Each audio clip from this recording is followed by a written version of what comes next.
James, it's an honor to introduce James. He's a Harvard alumni. Yeah. Alumni is really the wrong word for you. He's a faculty emeritus. Okay, that sounds good. Yeah, he's graduated from Yale as a faculty member. School of, I always want to say theology, but what do they?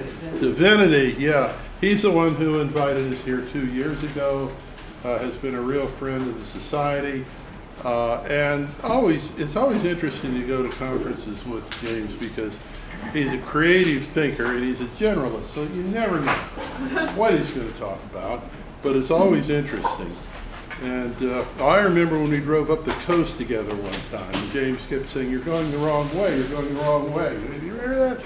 We were going down the California coast towards the airport. And finally he said, "What coast are you on, James?" He said, "Oh shit, it's the West Coast."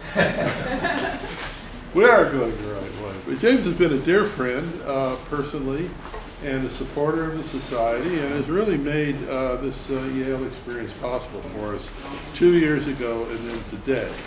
So I hasten to say I'm reluctant to say any more because he's a very creative person and I don't know what he'll want to talk about, so I'll just give you the floor. But I want to thank you very much for being here, for making this conference possible, and for being flexible about your time. So thank you, James. And, he also arranged for us for those of you who came to the pub last night. He arranged that as a private membership club, you know, Maurice. Okay.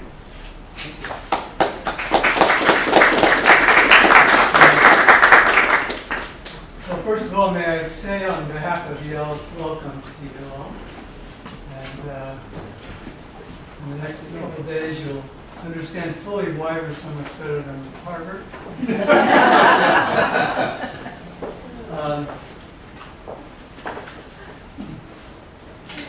A good omen. A penny. Heads up.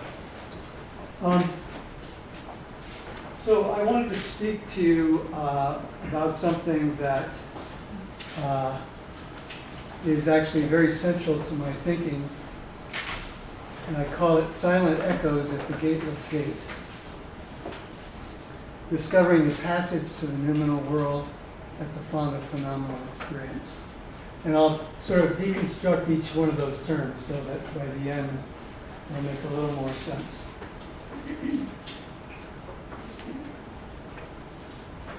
This is a torii in Japan. How many people have been there to Japan? Quite a few.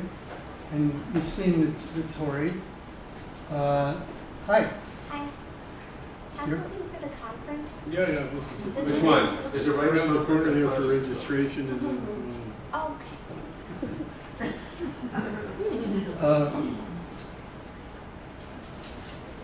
This is the sort of pure computer image of a torii. And as this suggests, the torii appear to be gateways, but they're not a gateway to or from anything. They stand in the middle of a field or on the edge of a swamp or different sizes, different presentations. And they're kind of a mystery.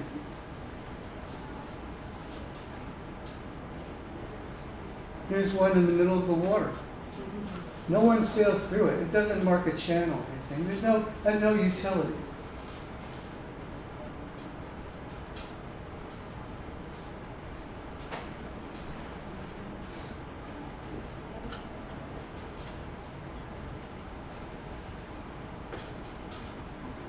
It shows you the scale that they can be. And there's a great example because it is a gate, but it doesn't start anywhere or end anywhere. This is from a place in Kyoto where there are thousands and thousands of these set up, so that as you walk up the mountain, almost every step you're passing through one of these. That makes the point that these are not gates in the normal sense. How many people remember the gates in New York City? It was a work of art about, 10 years ago maybe, or 15? Yeah. And the artist set up literally thousands of these along the pathway. And it was, again, that same idea of evoking the idea of the gate without the function of the gate.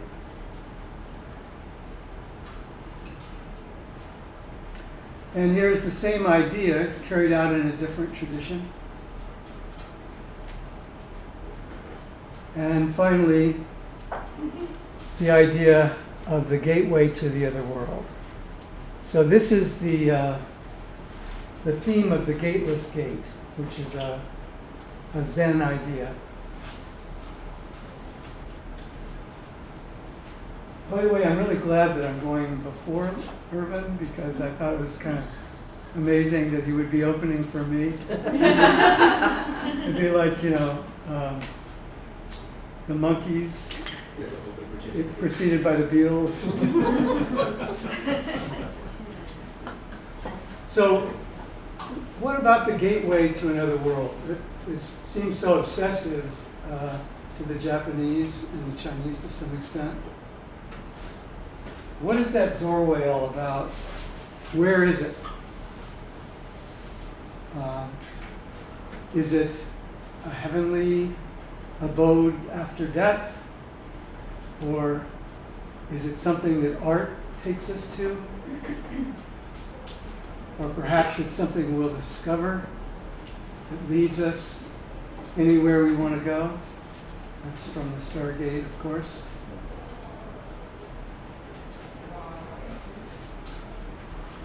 Is it a place? Is it a hole in the earth? Is it a mountaintop? Is it something that appears magically and transforms everything? I think that the Gateless Gate is something that we can understand and that we can experience. It leads to no physical place. You don't pass through it or under it. It's not located in any specific geographical location. There's no point in going to Africa or the Himalayas or whatever. It doesn't mark an obvious transition between one thing and another like a gate. Instead, it marks a point that has no dimensions. The point does have no dimensions. And it makes a statement that there is a passage, there is a way to get to a different world. So we live our lives as when we're awake and when we're sane. It is kind of a swirl, which is called the phenomenal world. The swirl is from our sensory impressions, our physical senses, which we then combine with cultural ideas and with desires. And this is what we consider to be life, to be our lives. If we look at it scientifically, we know that we have a four-dimensional matrix here, space and time, that we are interacting with objects, forces, and other beings. That this swirl bursts forth as we wake up, within a second or two, quite often. The entirety of the world is reconstructed for us. At least the part involving turning off the alarm, and then the rest sweeps in. And it's an experiential Big Bang. The Big Bang, as you may recall, began with a period of inflation. It was so rapid that it exceeded the speed of light. And in the same way, our world comes back to us like the speed of light. On the other end, just like as the universe is said to be on a course to disperse, our consciousness disperses into unconsciousness and contracts to a single point. And the gateway maps that point. Consciousness recedes to a point in what seems to us to be an impenetrable floor or ground of being and existence. So think for a minute about unconsciousness. Our idea of unconsciousness is oblivion. It's a place we go down to as we lose consciousness, and that's it. That's the end. It's the floor. Nothing beyond that. A spot on the surface of oblivion beyond imagination and conception.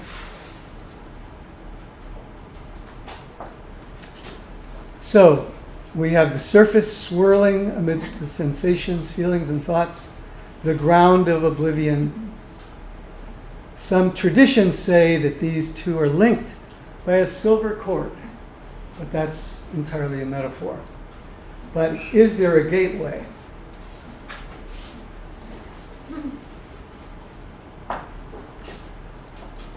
So I put this text here so I could get it right, so I will present it to you. For hundreds of millennia, humans have had a strong conviction and often a living experience of a non-physical reality joined to the material cosmos by a narrow passage, the Gateless Gate. Since that passage impinges on the physical world, a naive assumption has been that it must emerge into the world we know as a literal physical passage at some geographical location. Caverns, ancient structures, the pit of the Delphic oracle, the Hades mouth, the passage between Orpheus and Eurydice, the eye of the needle that Jesus talked about, Rumi's view, Marabar's discourses, all touch on this idea that there's more. And now the globalization of cultures has provided us access to diverse traditions that, again, point to that long-sought passage linking the physical and that which is beyond the physical. James? Yeah. I'm sorry. Can I interrupt you? Sure. We just got a message from Irvin that he's waiting for us to call him. So thank you for part one.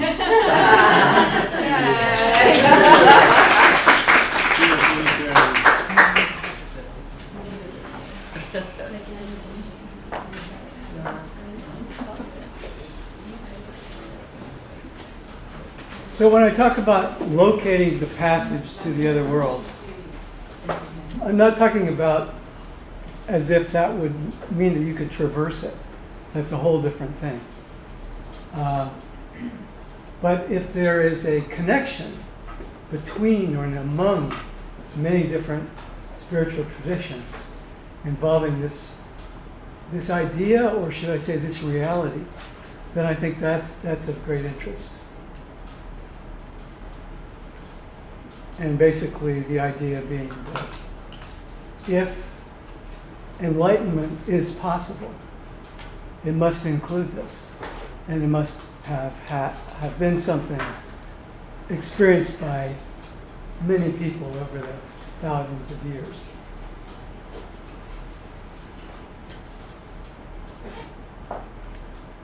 So our philosophy, the Western view, is obsessed with the phenomena. And basically, that's all there is in Western philosophy. There's a placeholder called the noumenal, which is that which is not coming to us from our physical senses. But I say it's a placeholder because it's not seriously explored. It's not really fully accredited even. So I did an experiment at a party one time, and what I found was that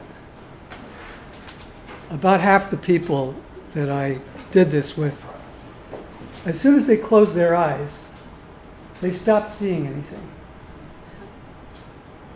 The other half, they closed their eyes, they kept seeing things. I'm seeing forms, I'm seeing colors, etc. But I think we're kind of conditioned to the idea that if we're not getting physical senses, let's go to sleep. Let's head for oblivion. But experience can continue without access to sensations at a level deeper than the capacity to form feelings and thoughts. So you have to be a certain degree of awake even to form thoughts and feelings. And below, what happens below that level? Imagine you're in a place that's not a place. You go there every night. It's neither dark nor light. It's neither silent, not silent. You're not alone, but you're alone. Neither alone nor not alone. And in place of feelings and thoughts, you're aware of only perfect clarity. Probably some of you have achieved that state through meditation, which is called Contentless Consciousness.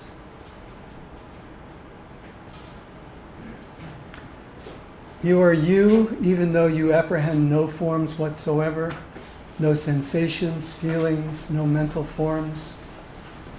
There's placeness, but not space, duration, but not time. And this is where it all begins. This is where experience begins. It is I relate it to a cosmic singularity because a singularity has no dimension. It's a point. And yet its density is infinite. And I think of this source of consciousness as being infinite because of the multiplicity of forms that can come out of it. Everything that we can possibly experience originates in that point and comes out moment by moment, instant by instant. In the dark harbor, in its swirling silent echoes, all ships set their sails.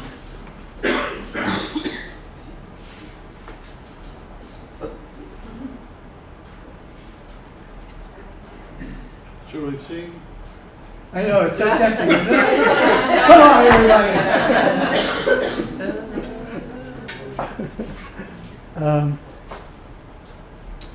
So the question is, okay, we have a point, which is the origin of consciousness. Usually we think of consciousness as a stream, right? Or a series of frames, like a movie strip, a film strip.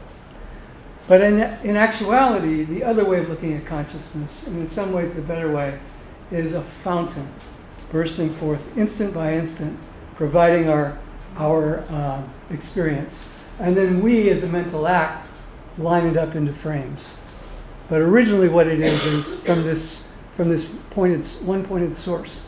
And the question I ask is, could this one-pointed source not be just a point in oblivion, but actually a passageway, a gateway, beyond which is the other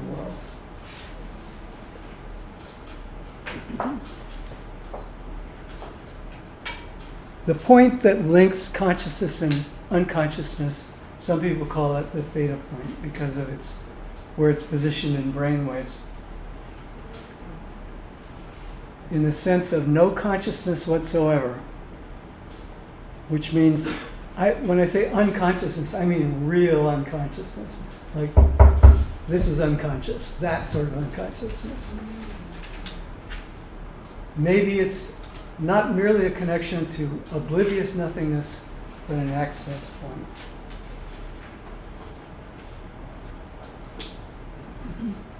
Now there's the model that we started out with. What is assumed to be the floor, the ground, beyond which is nothing but oblivion, turns out to be the barrier between the trance-like state of normal consciousness reported by the physical senses and the world beyond that sustains us.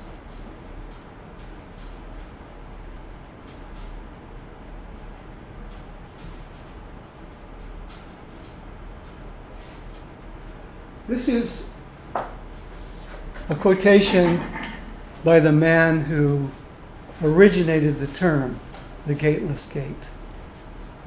I believe in around the year 700, Muman.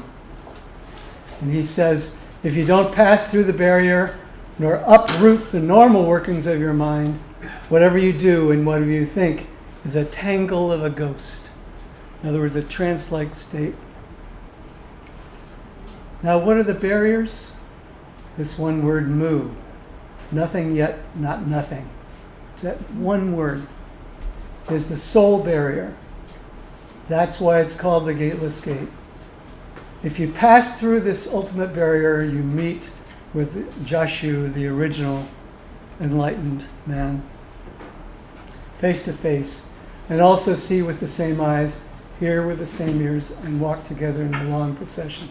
So this is something that we see, that we encounter in many different traditions. The idea that this is a trance-like state, and that there's a change, a fundamental change, a shift we can make that opens up a much wider, richer, deeper world.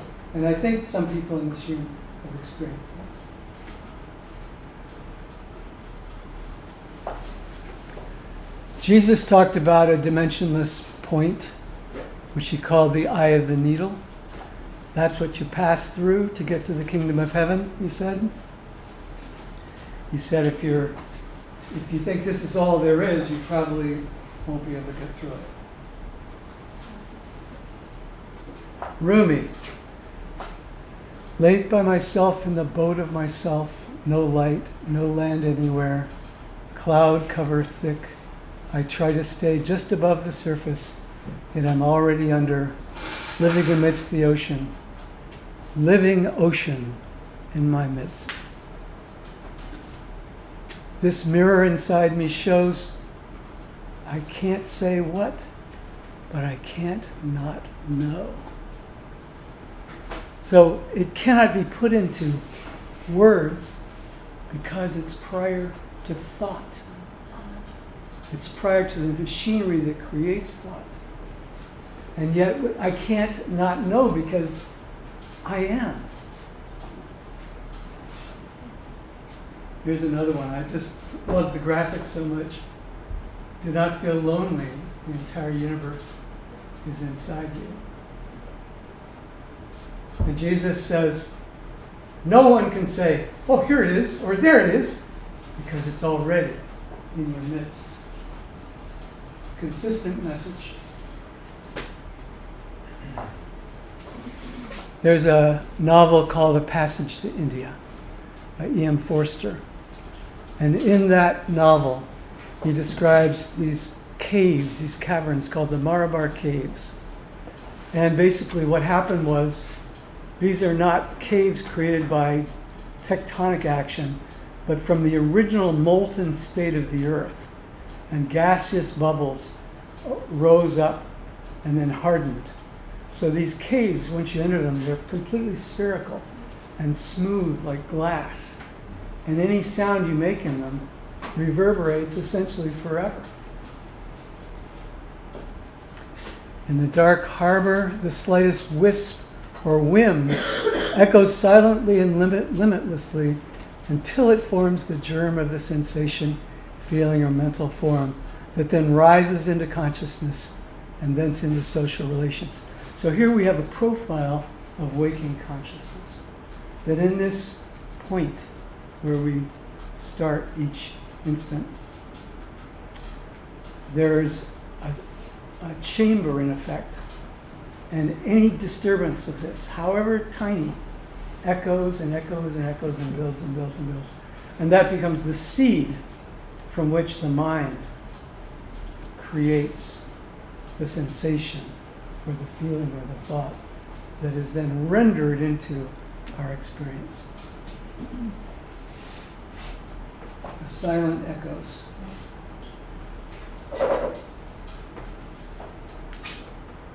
Meher Baba, the Indian mystic who kept silence for most of his life, wrote, "We're all in this shoreless ocean of infinite knowledge, and yet are ignorant of it until the mind, which is the source of ignorance, vanishes forever.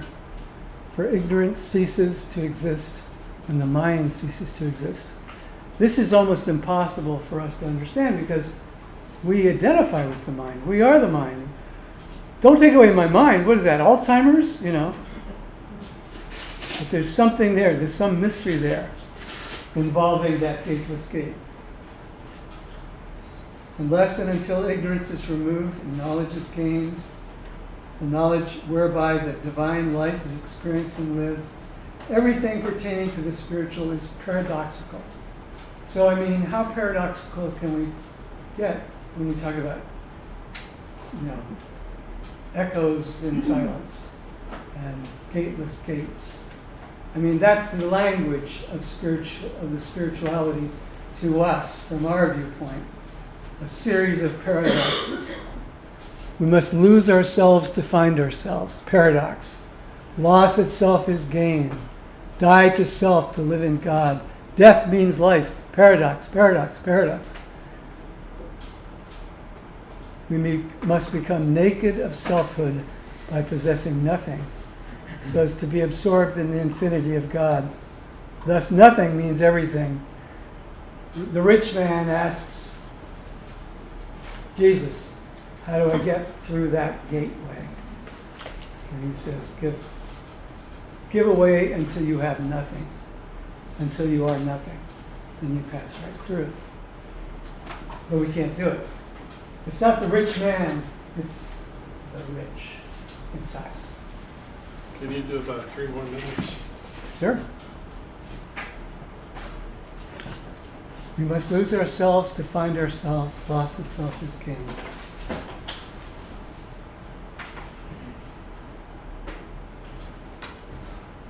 What? Thank you very much. Wonderful presentation.